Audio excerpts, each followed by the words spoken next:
Captain America brave new world release हो चुकी है। हमें मूवी में भर भर के एक्शन दिखा, कुछ पैरेलल्स नोटिस हुए और कई सारे डिटेल्स दिखे।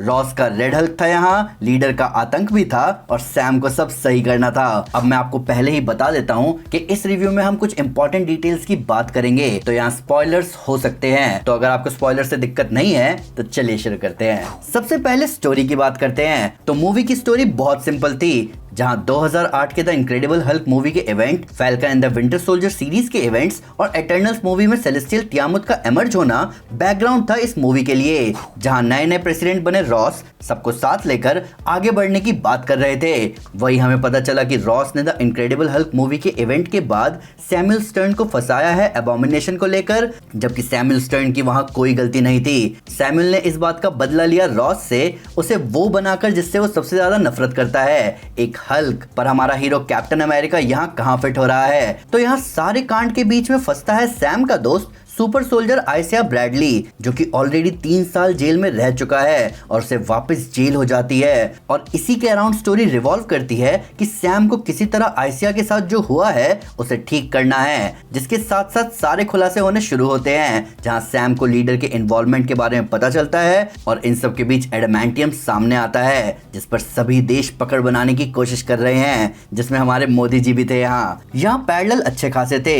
जैसे एक पैरेलल था कि सिविल वॉर मूवी में सैम को पहले रॉस ने राफ्ट में कैद किया था, वहीं यहाँ रॉस को राफ्ट में कैद किया सैम ने। स्टीव रॉजर्स के Captain America Civil War movie में अपने सुपर सोल्जर दोस्त की मदद में लगे हुए थे और यहाँ सैम विल्सन का कैप अपने सुपर सोल्जर दोस्त की मदद में लगा हुआ है। पर ओवरऑल स्टोरी की बात करें तो यहाँ इतने सारे मटेरियल के होते हुए भी चीजों को सिंप्लीफाई कर दिया गया। जैसे लीडर बिहाइंड द सीन सब कुछ कंट्रोल कर रहा था, पर उसका इन्वॉल्वमेंट बहुत सिंपल रखा गया। एडमेंटियम का यहाँ सिर्फ नेम ड्रॉप हो रहा था, उसको वाइब्रेनियम से ज्यादा स्ट्रॉन्ग बताया तो गया, पर इसके अलावा एडमेंटियम को कहीं जोड़ा नहीं गया। अगर यहाँ एडमेंटियम के साथ विलियम स्ट्राइकर जैसे कैरेक्टर्स का नाम लिया जाता तो एडमेंटियम की स्टोरी थोड़ी और बेहतर लगती। प्लस मूवी को लेकर रिलीज से पहले जो रिपोर्ट निकल कर आ रहे थे उसमें एडमेंटियम को लेकर कई सारी डिटेल्स सामने रखी गई थी। जैसे एडमेंटियम गामा रेडिएशन को एब्सॉर्ब कर सकता है, सिर्फ जापान ही वो देश है जो एडमेंटियम के लिक्विड मेटल ओर को सॉलिड में चेंज कर सकता है। और पहले ऐसे भी रिपोर्ट आए थे कि सैमुअल स्टर्न के लीडर को एडमेंटियम की जरूरत है। अब मूवी में ऐसा दिखाया गया था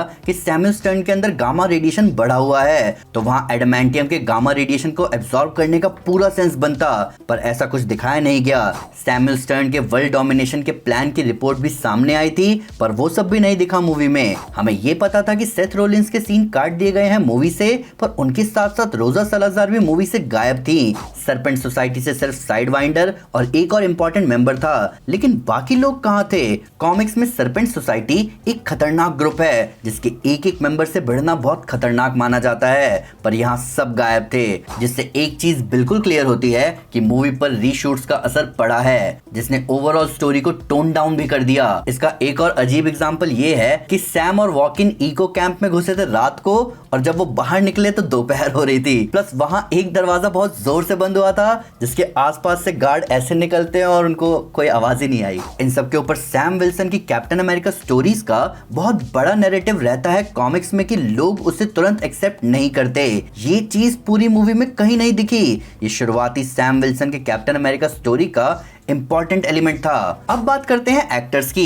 ये एंथनी मैकी के कैप्टन अमेरिका की मूवी थी और उन्होंने अपनी परफॉर्मेंस से फिल्म की क्वालिटी को बेहतर बनाया है। मुझे ऐसा भी लगा कि उनका शील्ड को यूज करना स्टीव रॉजर्स के कैप्टन अमेरिका से ज्यादा क्रिएटिवली यहाँ दिखाया गया है। आप सोच के देखो, एक एक्टर जिसको एमिनेम की फिल्म के विलन और कई हद तक कॉमेडी के लिए जाना जाता है, उसने बहुत एलिगेंस से इस रोल को निभाया है। वो कैप्टन अमेरिका है और हमें आगे वो लीडरशिप वाले रोल में दिखने चाहिए। उनकी फ्लाइट वाला सीन, उनका रॉस का सामना करना और इवन डैमेज लेकर भी मुसीबत के आगे खड़ा रहना, यही तो उन्हें कैप्टन अमेरिका बनाता है। उनके साथ साथ डैनी रामिरेज बहुत बढ़िया से फैल्कन के रोल में दिखे, एक कैरेक्टर जो हमेशा कैप के सपोर्ट में है, जो अपने आप को प्रूव भी करना चाहता है कुछ नया सीखते हुए। इन सब के ऊपर एक और अच्छी बात ये हुई कि यहाँ वॉकिन टॉरिस का कॉमिक्स वाला आर्क नहीं लिया गया, क्योंकि मूवी वाला वर्जन मुझे ज्यादा बेहतर लगा। हैरिसन फोर्ड के थंडरबोल्ट रॉस अपने कैरेक्टर के हिसाब से बीमार थे और और प्रेसिडेंशियल रिस्पॉन्सिबिलिटी का असर उन पर दिख रहा था। पर मुझे लगता है कि विलियम हर्ट अगर आज जिंदा होते तो उनके रॉस की बात ही कुछ और होती। उनकी सुपर हीरोज को लेकर नफरत उनके चेहरे पर साफ दिखती है। तो मुझे बहुत फर्क लगा इस ट्रांजिशन में। कार्क लम्बली के आयसिया ब्रैडली की परफॉर्मेंस अच्छी थी। उनके परफॉर्मेंस में दिख रहा था कि वो एक सताए हुए सुपर सोल्जर हैं जिनसे अच्छे को बच के रहना चाहिए। हालांकि मुझे आज भी उनका falcon and the winter soldier series में बॉक्स फेंकने वाला सीन ज्यादा जबरदस्त लगता है। शिरा हास की भी परफॉर्मेंस अच्छी थी एक ब्लैक विडो के रोल में जिसका मन बदल जाता है सच्चाई देखकर। हालांकि आप जितने सीन देखोगे जियान कार्लो एस्पोसितो के उन सब में आपको फर्क दिखेगा। मैं फिर से कहना चाहूंगा कि रीशूट का फर्क आपको साफ साफ पता चलेगा इस मूवी में, और उसके सबसे बड़े एग्जाम्पल जियान कार्लो के साइड वाइंडर हैं। उनसे विलन वाली वाइब आ ही नहीं रही थी। पर अब आते हैं एक्शन पर। मूवी का एक्शन अच्छा था। मूवी में शुरुआत के सेट पीस में जो एक्शन दिखाया गया था उसने एस्टैब्लिश कर दिया कि सैम विल्सन किस तरह का कैप्टन अमेरिका है। उसका वाइब्रेनियम सूट उसको कैसे एज दे रहा था और कैसे उसकी falcon and the winter soldier में शील्ड को यूज करने की प्रैक्टिस उसको बहुत काम आ रही है। पर असली धमाल दिखा सेलेस्टियल आइलैंड पर हुई जेट के साथ लड़ाई में, जिसमें मेरा फेवरेट था सैम का मिसाइल के ऊपर सर्फ करना। हालांकि फाइनल फाइट जो थी captain America versus red Hulk वो जितनी ऑसम थी उतनी ही छोटी थी। हमने ट्रेलर में एक जगह देखा था कि व्हाइट हाउस साइड से डैमेज हो जाता है। मुझे पहले लगा था कि शायद इस सीन में रेड हल्क कुछ बड़ा फेंकेगा व्हाइट हाउस की तरफ, पर वो सैम को लेकर खुद कूदा व्हाइट हाउस के साइड से। ये इतना जबरदस्त नजारा था बड़ी आईमैक्स स्क्रीन पर कि क्या बोलूं। पर ये फाइट ज्यादा लंबी चली नहीं। हालांकि अगर ये फाइट ज्यादा लंबी चलती तो सैम विल्सन का कैप्टन अमेरिका इसे सरवाइव नहीं कर पाता और फिर शायद मूवी का नाम पड़ता रेड हल्क का आतंक। पर तब भी मैं कहूंगा कि इस मूवी में एक्शन और उसके साथ का सीजीआई बहुत जबरदस्त है। जितना रेड हल्क हमें यहाँ दिखा उस हिसाब से अब हम फैंस हाइप्ड है एक हल्क मूवी देखने के लिए। तो प्लीज मार्वल एक हल्क मूवी हमें दे। मूवी के लिए बहुत पहले रिपोर्ट आई थी कि मूवी रीशूट के लिए इसीलिए गई है क्योंकि मूवी के एक्शन सेट पीसेस को इंप्रूव किया जा रहा है और ये इंप्रूवमेंट हमें साफ साफ दिख रही है। वापस बात करें सीजीआई की तो सीजीआई फ्लॉलेस था। यहाँ रेडविंग के आप फिर से फैन बन जाओगे जो एक पॉइंट पर शील्ड के साथ उड़ रहा था।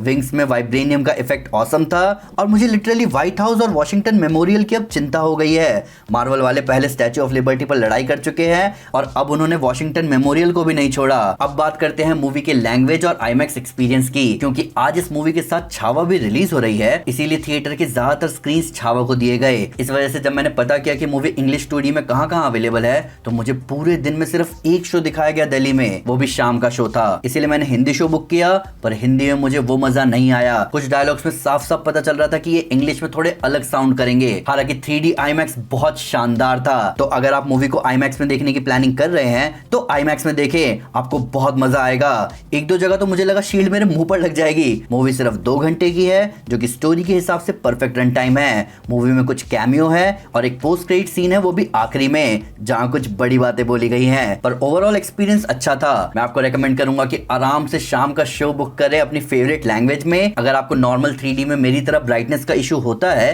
तो 2D में मूवी बुक करें। पर तब भी अगर आप 3D में मूवी देखना चाहते हैं और अगर आपके सिटी में IMAX है तो मैं आपको रेकमेंड करूंगा कि IMAX 3D में इस मूवी को देखें। पर अगर आपने मूवी ऑलरेडी देख ली है तो प्लीज अपना छोटा सा रिव्यू हमें कमेंट पे जरूर बताएं। वीडियो अच्छी लगी तो लाइक जरूर करें और चैनल को सब्सक्राइब करना ना भूलें। Thank you guys, this is Ansana and you are super.